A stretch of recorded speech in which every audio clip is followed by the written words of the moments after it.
This call is now being recorded. Okay. അപ്പോൾ നമുക്ക് start ചെയ്യാം. നമ്മൾ ഫോഴ്സ് മെഷർമെന്റിലേക്കാണ് ഇനി പോകുന്നത്. സ്ട്രെയിൻ മെഷർമെന്റ് നമ്മളുടെ കഴിഞ്ഞു.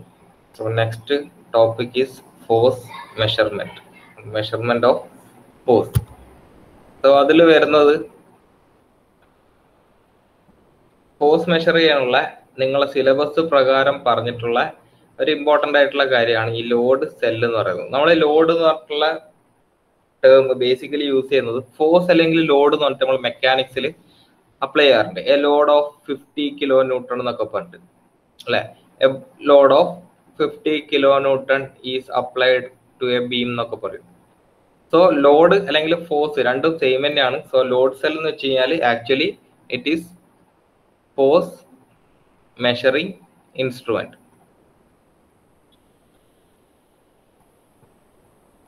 സോ ലോഡ് സെൽ എന്ന് പറഞ്ഞു കഴിഞ്ഞാൽ പ്രത്യേകിച്ച് നമ്മൾ ബാറ്ററിന്റെ സെല്ല് അങ്ങനെയൊക്കെ വിചാരിച്ചിട്ട് മൈൻഡ് ഡീവിയേറ്റ് ചെയ്ത് പോണ്ട. ലോഡ് സെൽ എന്ന് വെച്ച് കഴിഞ്ഞാൽ ആക്ച്വലി ഫോഴ്സ് മെഷറിംഗ് ഇൻസ്ട്രുമെന്റ് തന്നെയാണ്. So load cell are extensively used for measurement of force. Okay, അത് വേറെ ഒന്നിനും വേണ്ടിയിട്ടുള്ള നമ്മളെ ഫോഴ്സ് മെഷർ ചെയ്യാൻ വേണ്ടിയിട്ട് യൂസ് ചെയ്യുന്ന എക്യുപ്മെന്റിനെ നമ്മൾ കോമൺ ആയിട്ട് വിളിക്കുന്ന പേരാണ് ലോഡ് സെൽ എന്ന് പറയുന്നത്. എക്സാമ്പിൾ പറയുകയാണെങ്കിൽ നമ്മളെ വെയിങ് ബ്രിഡ്ജൊക്കെ, നമ്മളെ വലിയ വലിയ വണ്ടികളൊക്കെ ഓരോ വഴിക്ക് ലോഡ് കയറ്റി പോകുന്ന സമയത്തൊക്കെ ഇടക്കിടക്ക് ലോഡ് സെല്ല് ഉണ്ടാവും, വെയിങ് മെഷീൻസ് ഒക്കെ.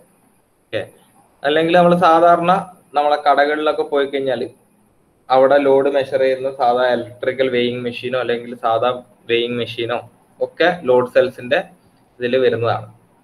അപ്പം ഈ ലോഡ് സെൽസിന്റെ കേസിൽ എന്ന് വെച്ചാൽ നമ്മൾ മെയിനായിട്ട് സെല്ലായതുകൊണ്ട്, സെല്ല് നമ്മൾ സാധാരണ ചെറിയ ചെറിയ സാധനങ്ങൾക്കാണ് സെല്ല് എന്ന് പറയാം അല്ലേ.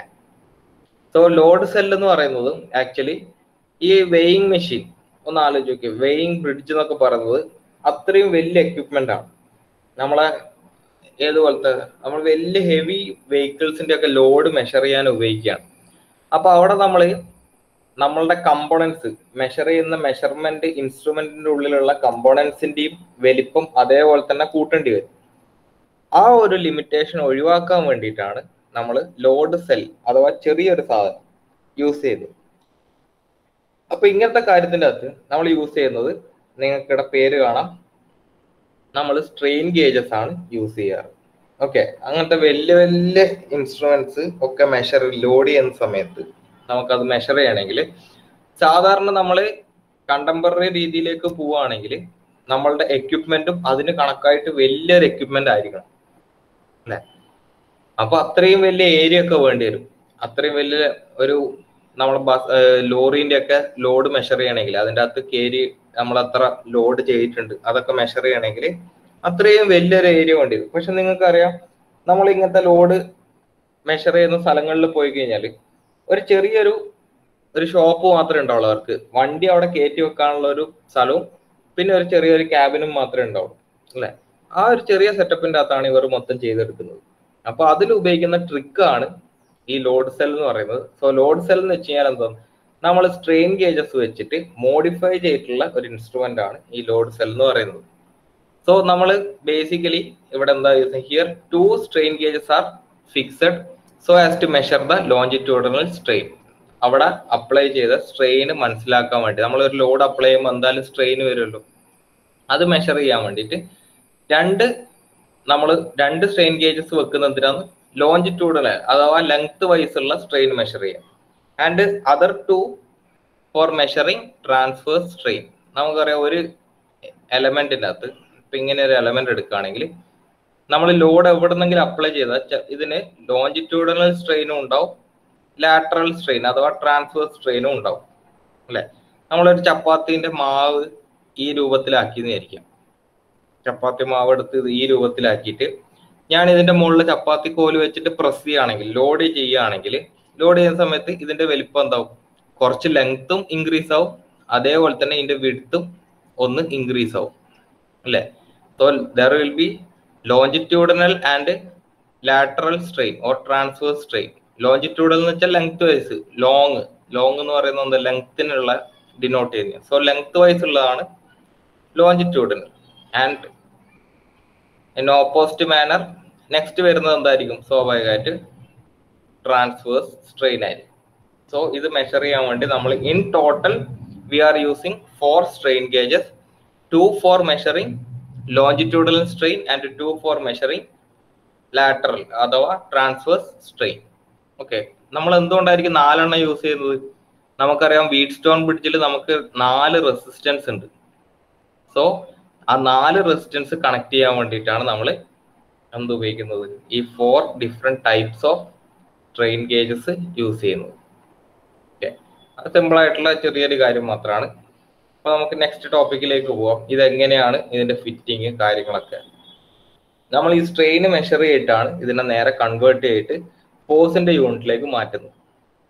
സോ എക്സാമ്പിൾ പറയുകയാണെങ്കിൽ നിങ്ങൾക്ക് ഇവിടെ കാണുന്നത് ഒരു സ്പെസിമെൻ ആണ്. We have taken a specimen over here and we are applying force across this specimen. നമ്മളൊരു കംപ്രസീവ് ഫോഴ്സ് ആണ് ഇപ്പൊ ആക്ച്വലി ഇവിടെ അപ്ലൈ ചെയ്തിട്ടുള്ളത്. നമ്മളിവിടെ ഫിഗർ പ്രകാരം we are applying a compressive force over this material and we have fitted 4 strain gauges. 4 strain ഗേജസിൽ you can see 3 of them in the front view itself. നമുക്ക് ഇവിടെ ഒന്ന് കാണാം, ഇവിടെ ഒന്ന് കാണാം, ഇവിടെ ഒന്ന് കാണാം. 3 of them we can see with the help of front view. But in the back side also there is one strain gauge which is fixed as similar to this. Okay, ഈ ഒരു ഫ്രണ്ടിൽ കാണുന്നതിന്റെ സിമിലർ ആയിട്ട് തന്നെ നമ്മൾ അതിന്റെ back സൈഡിൽ ഒരു load cell fix ചെയ്ത് വെച്ചിട്ടുണ്ട്. So in total there are 4 strain gauges we have fixed.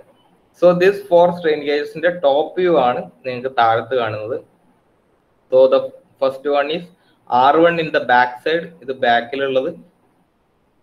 R4 front, R2 is in the left, ഇവിടെ കാണുന്നത്, and R3 in the right. Okay, from this load strain gauges, 2 of them will measure longitudinal strain and 2 of them will measure transverse or lateral strain. അപ്പൊ ഏതൊക്കെയാണ് longitudinal strain, ഏതൊക്കെ lateral strain എന്ന് നമുക്ക് choose ചെയ്തെടുക്കാം. ഇതിൻ്റെ അകത്ത് ആ combination correct 4 തന്നെ ഉണ്ടാവണം. അതിൽ 2 മെഷർ ചെയ്യേണ്ടത് ലോഞ്ചിറ്റ്യൂഡലിൽ, 2 മെഷർ ചെയ്യേണ്ടത് ലാറ്ററലും. അതാണെന്ന് ഓർത്ത് വെക്കുക. ഓക്കെ, അതേപോലെ തന്നെ ഇവിടെ ഫിറ്റ് ചെയ്ത രീതി ഒന്ന് നിങ്ങൾ ശ്രദ്ധിച്ചു നോക്കിയേ. എങ്ങനെയാണ് ഇത് ഫിറ്റ് ചെയ്തിട്ടുള്ളത്?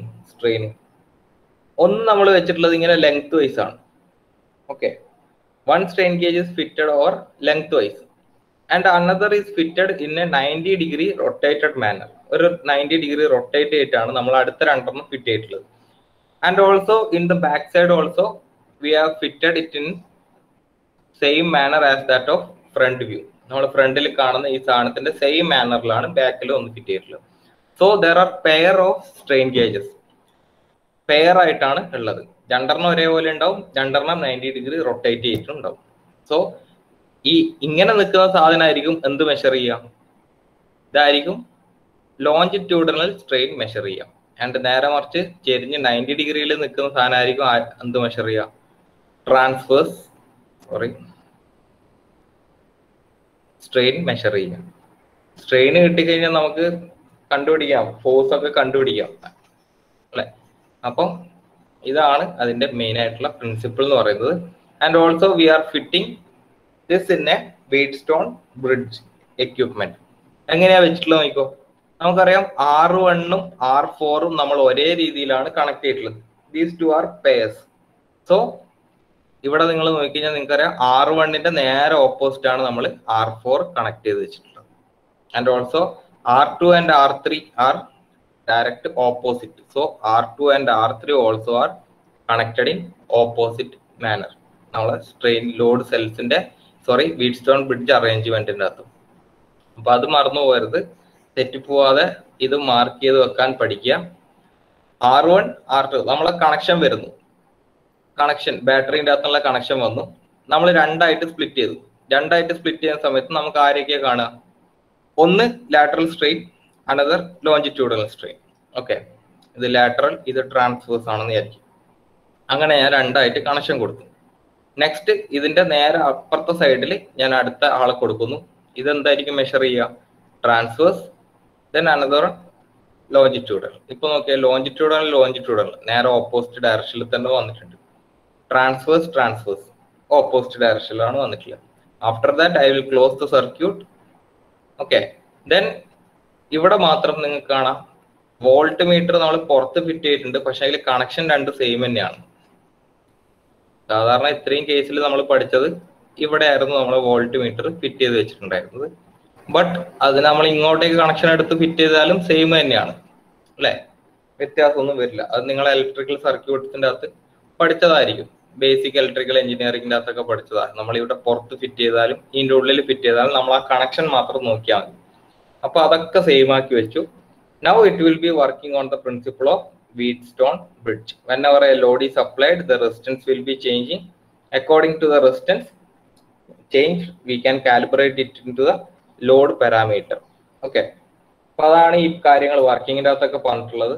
ലോഡ് സെല്ല് നമ്മൾ രണ്ടെണ്ണം ലോഞ്ചിറ്റ്യൂഡൽ സ്ട്രെയിൻ ആണ് മെഷർ ചെയ്യുക, രണ്ടെണ്ണം ലാറ്ററലാണ് മെഷർ ചെയ്യുക, ഒരു ട്രാൻസ്ഫർ സ്ട്രെയിൻ ആണ്. 4 ഗേജസ് എങ്ങനെയാണ് മൗണ്ട് ചെയ്തിട്ടുള്ളത്? 90 ഡിഗ്രി ടു ഈച്ച് അതർ ആണ് നമ്മൾ മൗണ്ട് ചെയ്ത് വെച്ചിട്ടുള്ളത്.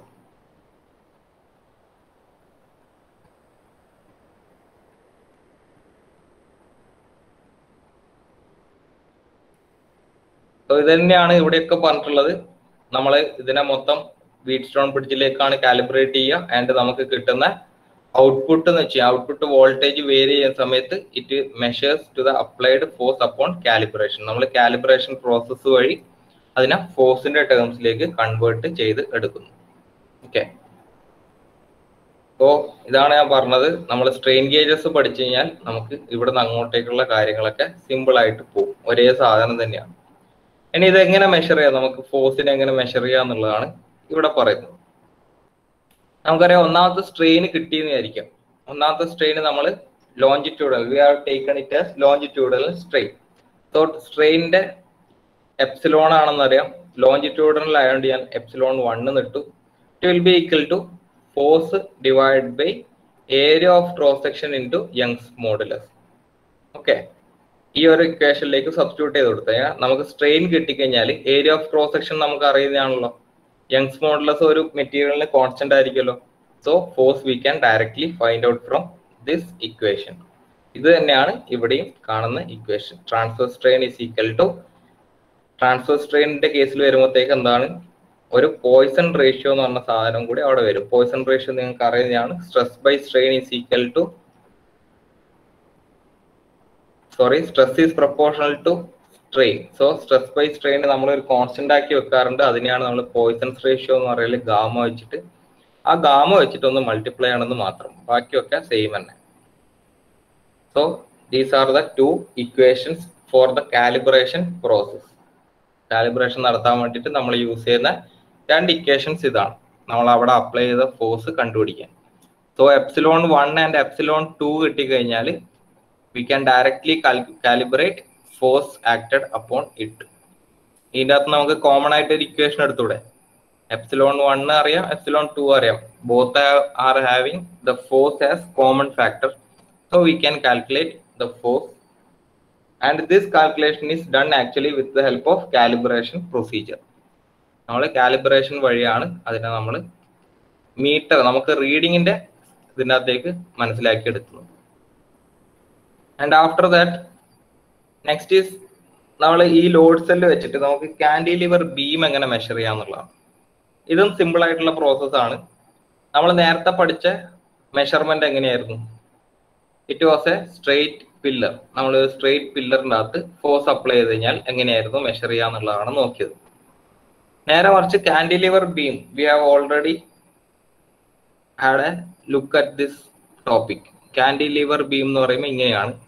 So it will be having A load or force acting upon this free end. So ഈ ഒരു പൊസിഷനിനകത്ത് നമ്മൾ എങ്ങനെയായിരുന്നു ചെയ്തത്? നമ്മൾ ആ സമയത്ത് 2 സ്ട്രെയിൻ ഗേജസ് ആയിരുന്നു യൂസ് ചെയ്തത്. 1 at the top and 1 at the bottom. 1 for measuring, ഇവിടെ എന്തായിരുന്നു, tensile, and another for measuring compressive stress. compressive strain. ഈ 2 കാര്യങ്ങൾ മെഷർ ചെയ്യാൻ നമ്മൾ 2 ഇൻസ്ട്രുമെന്റ് ആയിരുന്നു യൂസ് ചെയ്തുകൊണ്ടിരുന്നത്. നേരെ മറിച്ച് നമ്മൾ ലോഡ് കാൽക്കുലേഷന്റെ കേസിൽ നമ്മൾ യൂസ് ചെയ്യുന്നത് 4, നേരത്തെ കണ്ട പോലെ തന്നെ 4 സ്ട്രെയിൻ ഗേജസ് തന്നെയാണ്. സോ അതിന്റെ ഫിഗർ എങ്ങനെ വരുന്നത് നോക്കാം. We have taken 4 instruments on the fixed end, അത് ഓർത്ത് വെക്കുക. We are fixing it on the fixed end of cantilever beam.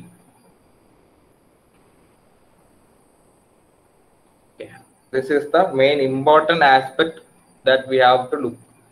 എന്താണ് സംഭവിച്ചത് ഇവിടെ? നമ്മൾ ഫോഴ്സ് അപ്ലൈ ചെയ്യുന്നത് ഫ്രീ എൻഡിലായിരിക്കും, but we are connecting our strain gauges to the fixed end. എവിടെയായിരുന്നു നമ്മളുടെ കാൻഡിലിവറിന്റെ ഫിക്സഡ് എൻഡ് വരുന്നത്? അവിടെയാണ് നമ്മൾ ഇത് ഫിറ്റ് ചെയ്ത് വെക്കുന്നത്. ആൻഡ് ഓൾസോ നമ്മൾ നേരത്തെ പറഞ്ഞ പോലെ തന്നെ ടോപ്പ് മോസ്റ്റ് പോയിന്റിൽ നമ്മൾ ഫിറ്റ് ചെയ്യുക എന്താണെന്ന്, രണ്ടെണ്ണം ഫിറ്റ് ചെയ്യുന്നുണ്ട്. ആ രണ്ടും എന്ത് മെഷർ ചെയ്യേണ്ടിയിട്ടായിരിക്കും? ലെങ്ത് മെഷർ ചെയ്യാനുള്ള ആയിരിക്കും നമ്മൾ ടോപ്പിൽ വെക്കുക. And at the bottom side we will be having, sorry length അല്ല, longitudinal, and bottom side will be having compressive. കാരണം താഴത്തെ ഭാഗത്താണ് കംപ്രസീവ് സ്ട്രെസ് അനുഭവപ്പെടുക. അതേപോലെ തന്നെ ടോപ്പ് മോസ്റ്റ് പോയിന്റിലായിരിക്കും എന്ത് അനുഭവപ്പെടുക? ടെൻസൈൽ സ്ട്രെസ് അനുഭവപ്പെടുക, ഓർ ലോഞ്ചിറ്റ്യൂഡിനൽ സ്ട്രെയിൻ അനുഭവപ്പെടുക. അപ്പൊ അതുകൊണ്ട് നമ്മൾ ഈ ഒരു രീതിക്കാണ് കണക്ട് ചെയ്യുന്നത്. നേരത്തെ കണ്ടതുപോലെ, നേരത്തെ നമ്മൾ എങ്ങനെയായിരുന്നു വെച്ചത്? വൺ ആഫ്റ്റർ അനദർ ആയിരുന്നു. ഒന്ന് ഇങ്ങനെ വെച്ചു, നെക്സ്റ്റ് 90 ഡിഗ്രി റൊട്ടേറ്റ് ചെയ്ത് വെച്ചു, മറ്റേത് അടുത്ത പിന്നെ ഓപ്പോസിറ്റ് വെച്ചു, and again we have rotated it in 90 degree. Instead of this, നമ്മൾക്ക് ഇതിങ്ങനെ വെച്ചാലും നമ്മൾ മെഷർ ചെയ്യുന്ന സംഭവം എന്താണ്? നമുക്ക് ലോഞ്ചിറ്റ്യൂഡിനൽ കിട്ടണം, ലാറ്ററലും കിട്ടണം. സോ ലോഞ്ചിറ്റ്യൂഡിനൽ കിട്ടണമെങ്കിൽ അത് എപ്പോഴും നമ്മൾ മുകളിൽ തന്നെ വെക്കേണ്ടി വരും. ലാറ്ററൽ കിട്ടണമെങ്കിൽ നമ്മൾ അത് താഴത്ത് തന്നെ വെക്കേണ്ടി വരും. സോ ബാക്കി കണക്ഷൻ ഒക്കെ സെയിം തന്നെ. R1 R3 നേരെ ഓപ്പോസിറ്റ് തന്നെ വെച്ചു, R2 ആൻഡ് R4 ഓപ്പോസിറ്റ് തന്നെ വെച്ചു. റെസിസ്റ്റൻസിൽ കണക്ട് ചെയ്യുന്ന സമയത്ത് നമ്മൾ കണക്ട് ചെയ്യുമ്പോൾ ഈ രീതിയിൽ തന്നെ വെച്ചു. അതിന് അള്ളിഫിക്കേഷൻ എഫക്റ്റ് കിട്ടാൻ വേണ്ടിയിട്ടാണ് നമ്മൾ ഇങ്ങനെ ഓപ്പോസിറ്റ് ഡയറക്ഷനിൽ ഇത് ഇവിടെ വെക്കുന്നത്. ഓക്കെ, ബാക്കിയൊക്കെ സെയിം തന്നെ. നേരത്തെ പറഞ്ഞ സെയിം സാധനം തന്നെയാണ് ഇവിടെയും നടക്കുന്നത്. whenever beam load is applied, what will happen? Whenever load is applied, the resistance will be changing, and according to the resistance change we can calibrate it to the force that we have given or provided to the element. നമ്മൾ എലമെന്റിനകത്ത് എന്ത് force ആണോ apply ചെയ്തിട്ടുള്ളത് നമുക്ക് ആ force calibrate ചെയ്ത് എടുക്കാൻ പറ്റും. But here only one difference is that our equation will be epsilon is equal to 6FL v square. നമുക്കിത് അറിയുന്നതാണ്, 6FL divided by EBT square. അപ്പൊ ഈ ഒരു ഇക്വേഷനിലേക്ക് കാൻഡിലിവറിന്റെ കേസിൽ we will be taking this equation for our calibration procedure. L എന്ന് വെച്ചാൽ നമ്മളുടെ ബീമിന്റെ ലെങ്ത്, F എന്ന് വെച്ചാൽ ഫോഴ്സ്, L എന്ന് വെച്ച് കഴിഞ്ഞാൽ beam length, E means Young's modulus that we have already discussed, B will be width of the beam, and T will be thickness of the cantilever beam. So here breadth and thickness will also come in effect. നമ്മൾ നേരത്തെ area എടുത്തതുപോലെ തന്നെ ഇവിടെ നമ്മൾ എടുക്കുന്നത് breadth into T, thicknessന്റെ square ആയിട്ടാണ് use ചെയ്യുന്നത്. ഇതാണ് നമ്മളെ കാലിബ്രേഷന്റെ ഇക്വേഷൻ.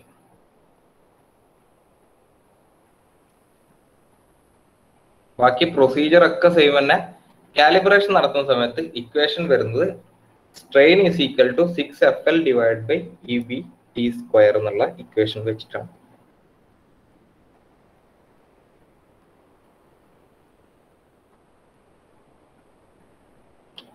സോ നെക്സ്റ്റ് ടോപ്പിക്കിലേക്ക് പോവാം. ബാക്കിയൊക്കെ സെയിം തന്നെയാണ്. രണ്ടെണ്ണം നമ്മൾ മെഷർ ചെയ്യുന്നത് ടെൻസൈൽ സ്ട്രെയിനും, two will be measuring tensile strain and two will be measuring compressive strain or longitudinal strain and lateral strain. Same തന്നെ.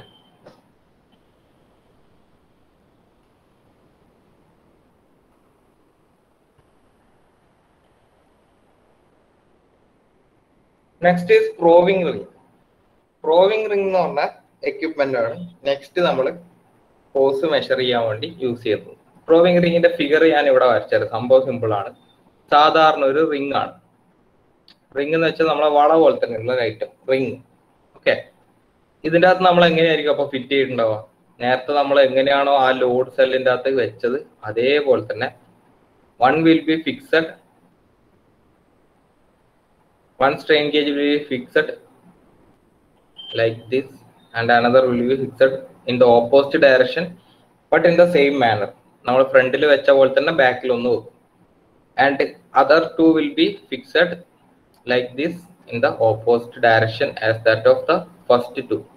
നമ്മൾ നേരത്തെ കണ്ട രണ്ടെണ്ണത്തിന്റെ നേരെ ഓപ്പോസിറ്റ്, അഥവാ each will be having a angle of 90 degree rotated. എല്ലാ കാര്യത്തിന്റെ അകത്തും 90 ഡിഗ്രി റൊട്ടേഷൻ നടന്നിട്ടുണ്ടാവും. ബട്ട് നമ്മളുടെ എക്യുപ്മെന്റ് വരുന്നത് എങ്ങനെയാണ്? ഒരു റിങ്ങിന്റെ രൂപത്തിലാണ്. റിംഗ് എന്ന് വെച്ച് കഴിഞ്ഞാൽ it will be having a thickness. Okay, it's inside diameter will be hollow. അതിന്റെ ഇന്നർ ഡയമീറ്റർ എന്ന് വെച്ചാൽ ഒരു ഹോളോ പാർട്ടായിരിക്കും. റിംഗ് എന്ന് പറയുന്നത് അതിനാണല്ലോ. അതിന് ഔട്ടർ ഡയമീറ്ററും ഇന്നർ ഡയമീറ്ററും ഉണ്ടാവും. ആൻഡ് ആ ഇൻസൈഡ് ഡയമീറ്ററിന് ശേഷം എന്തുണ്ടാവില്ല? ഇതിന് മെറ്റീരിയൽ ഉണ്ടാവില്ല. ഇതാണ് പ്രൂവിങ് റിംഗ് എന്ന് പറഞ്ഞ സാധനം നമ്മൾ യൂസ് ചെയ്യുന്നത്. അപ്പൊ ഇത് യൂസ് ചെയ്യുന്നത് എങ്ങനെയാണ്? പ്രൂവിങ് റിംഗും യൂസ് ചെയ്യുന്നത് ഫോഴ്സ് മെഷർമെന്റിന് തന്നെയാണ്. And as that same the arrangement are same as that of the other to.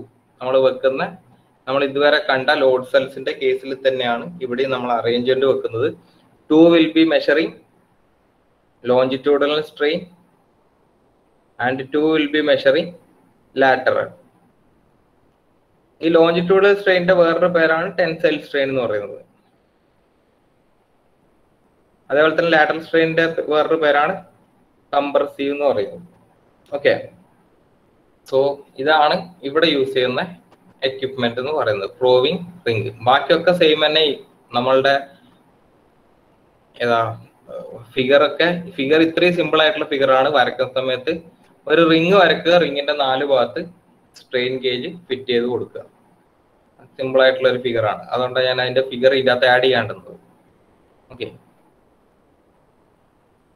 So ഇവിടെ പറഞ്ഞിട്ടുണ്ട് A proving ring comprises circular ring ഷേപ്പിലാണ് അത് ഉണ്ടാവുക. And rectangular cross section. നമുക്കറിയാം സർക്കുലർ റിംഗ് ആണെങ്കിലും അതിന്റെ ക്രോസ് സെക്ഷൻ വരുന്നത്, അതായത് നമ്മൾ അത് റിങ്ങിനെ കറക്റ്റ് നടുവെന്ന് മുറിച്ചു കഴിഞ്ഞാൽ we will be having a rectangular cross section. So ബാക്കി ഭാഗം എങ്ങനെ ഉണ്ടാവും? ഇങ്ങനെയായിരിക്കും ആ റിംഗ് ഉണ്ടാവുക. Okay,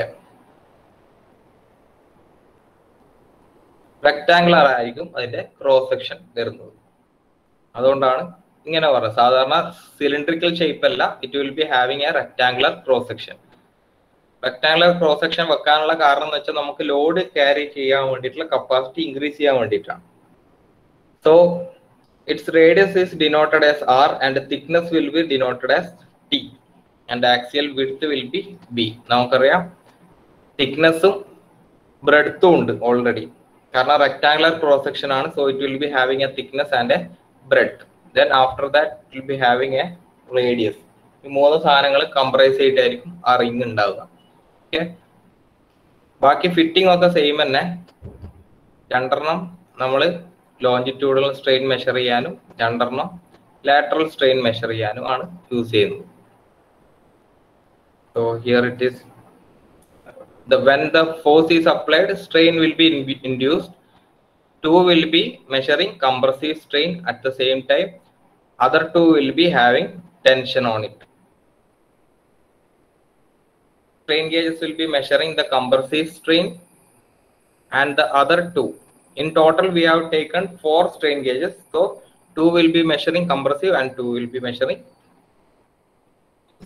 tensile strain. Okay. So ഇത് ഞാൻ ഒരേ കാര്യം തന്നെ ഇങ്ങനെ പറഞ്ഞുകൊണ്ടിരിക്കുന്നില്ല, സെയിം മെത്തേഡ് തന്നെയാണ്. അതുകൊണ്ടാണ് ഞാൻ പറഞ്ഞുകൊണ്ടിരിക്കാത്തത് അതിനെ പറ്റി. Next is differential transformer. This also we have discussed in the 5th module. Linear variable differential transformer or transducer എന്ന് പറഞ്ഞിട്ട് LVDT. The same is case of here also. Same equipment is used here. LVDT means linear variable differential transformer. The same differential transformer is used here for measuring force. Okay. Then നമ്മളുടെ area of interest will be how we will be measuring this force actually. നമ്മൾ അന്നേരത്ത് use ചെയ്തതെന്ന് വെച്ചാൽ motion measure ചെയ്യാൻ വേണ്ടിയിട്ടായിരുന്നു. അഥവാ എന്തെങ്കിലും movement ഉണ്ടായി കഴിഞ്ഞാൽ എത്രത്തോളം ഡിസ്റ്റൻസിൽ അത് മൂവ് ചെയ്തു എന്ന് മെഷർ ചെയ്യാൻ വേണ്ടിയിട്ടായിരുന്നു. ദാറ്റ് ടൈം നമ്മളത് പഠിച്ചുകൊണ്ടിരുന്നത്. But in 6th module we are concentrated mainly on force measurement. So how we will be using this differential transformer for measuring the force? So അതാണ് ഇതിനെ പറഞ്ഞിട്ടുള്ളത്. നമ്മൾ പറയാം LVDT we have discussed in module 5 already. എന്ന് വെച്ചാൽ ഇത് exam പേപ്പറിൽ എഴുതാനുള്ള ഞാൻ ജസ്റ്റ് മെൻഷൻ ചെയ്തു മാത്രം.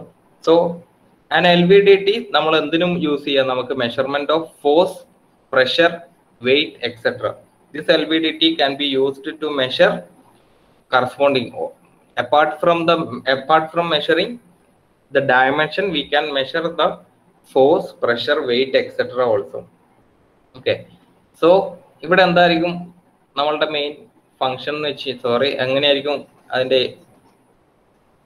കൺസ്ട്രക്ഷൻ എന്നൊക്കെ വെച്ച് കഴിഞ്ഞാൽ നമുക്ക് അറിയുന്ന സാധനം തന്നെയാണ്. സിമ്പിൾ ആയിട്ടുള്ള കൺസ്ട്രക്ഷൻ പറയുകയാണെങ്കിൽ there will be having a primary coil and a 2 secondary coil. ഓർമ്മ ഉണ്ടാവുന്ന വിചാരിക്കുന്നു. 2 secondary coil wound in a manner that it is wound in opposite direction. Okay. ഇങ്ങനെയായിരിക്കും നമ്മൾ വെച്ചിട്ടുണ്ടാവുക. ഒന്ന് കഴിഞ്ഞിട്ട് അടുത്തല്ല, it is wound in opposite direction as that of the other. So we will be having a primary coil, a single primary coil and 2 identical secondary coil. Secondary coil, we will be having 2 identical secondary coil connected in a manner such that it is opposite in direction. Okay, now connect the direction will be opposite to each other, and we will be providing input over primary coil and we will be getting output at the secondary coil terminal. After that, what is the extra vara vannathu? It will be having an iron ore in between this. Okay, whenever this iron ore is placed exactly to the center of this coil, we will be having the output as 0. ആ സമയത്ത് we will be having output as 0. Whenever the iron ore changes its position to bottom or top, എന്തെങ്കിലും ഒരു ചെറിയ changes iron ഓറിന് വന്നു കഴിഞ്ഞാൽ the exposure to the iron ore with the secondary, both of the secondary coil will be varying according to the movement. അല്ലെ, കുറച്ച് താഴത്തേക്ക് വന്നു എന്ന് വിചാരിക്കും. Consider, one second, consider this iron ore is misplaced to another position in this manner. Whenever we are applying a load, this iron ore will get displaced. Load apply this iron ore will be getting displaced. അങ്ങനെയാണ് ഇതിന്റെ measurement process നമ്മൾ ചെയ്യുന്നത്. Okay, whenever a load is applied, this iron ore get displaced from its mean position. So how much it will be displaced, that will be shown in an output voltage. നമുക്ക് ഇവിടെ എന്ത് കിട്ടും? We will be obtaining an output voltage. So this output voltage is calibrated in terms of force which we have applied.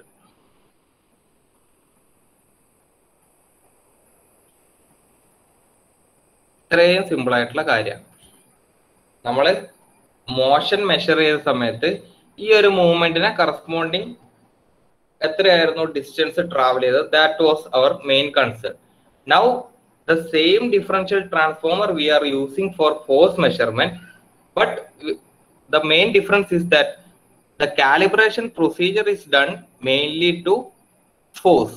Okay, the distance traveled is given as output voltage. This output voltage is calibrated to measure in terms of force that we have applied. So same pattern ആണ് നമ്മളുടെ 5th module പഠിച്ച differential transformer തന്നെയാണ് ഇവിടെയും നമ്മൾ use ചെയ്തിട്ടുള്ളത്. But this is the important methodology that we have to write in the exam point of view. The only change is this much of area. the distance that we have obtained with the application of force has been converted to output voltage. This output voltage is calibrated in terms of force. Okay, so simple ആയിട്ടുള്ള കാര്യമാണ്. അപ്പോൾ ഇതാണ് ഈ differential ട്രാൻസ്ഫോമറിന്റെ കേസിൽ നമ്മൾ use ചെയ്യുന്നത്. Okay,